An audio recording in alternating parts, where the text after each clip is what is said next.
Captain William Kidd Scotland నావికుడు. హిందూ మహాసముద్రం పరిధిలో సముద్రపు దొంగల భరతం పట్టిన అధికారి. అయితే అతని నిజాయితీని ఓర్వలేని కొందరు సముద్రపు దొంగలకు సాయం చేస్తున్నాడని తప్పుడు కేసుల్లో ఇరికించారు. అప్పటి నుంచి నిజంగానే సముద్రపు దొంగగా మారిపోయి తన గ్యాంగ్తో దోపిడీలకు పాల్పడ్డాడు. అయితే దోచుకున్నదంతా ఆయన కొన్ని దీవుల్లో దాచి ఉంటాడని అనుకుంటున్నారు.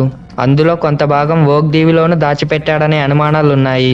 1856లో పబ్లిష్ అయిన ఒక కథనంలో ఈ దీవి నుంచి మ్యారీ ఆంటోనెట్ నగల్ని వెతికి తీశారు. ఫ్రాన్స్ రాణి మ్యారీ ఆంటోనెట్ నగల్ని ప్యాలెస్లో పనిచేసే కొందరు కొట్టేశారు. ఆపై ఆ నగలతో సముద్రపు మార్గం గుండా నార్త్ అమెరికాకు పారిపోయే ప్రయత్నం చేశారు. ఆ ప్రయత్నంలో వాళ్లతో పాటు ఆ నగలు కూడా జాడలేకుండా పోయాయి. వాళ్ళ దగ్గర నుంచి కెప్టెన్ కిడ్ ఆ నగల్ని కొట్టేసి ఉంటాడని, ఓక్ ఐలాండ్లో దాచిపెట్టి ఉంటాడని అనుకుంటున్నారు. ఈ ప్రచారం వల్లే ఓక్ ఐలాండ్ 18వ శతాబ్దం నుంచి గుప్త నిధుల అన్వేషకులకు ఒక ప్లేస్గా మారింది.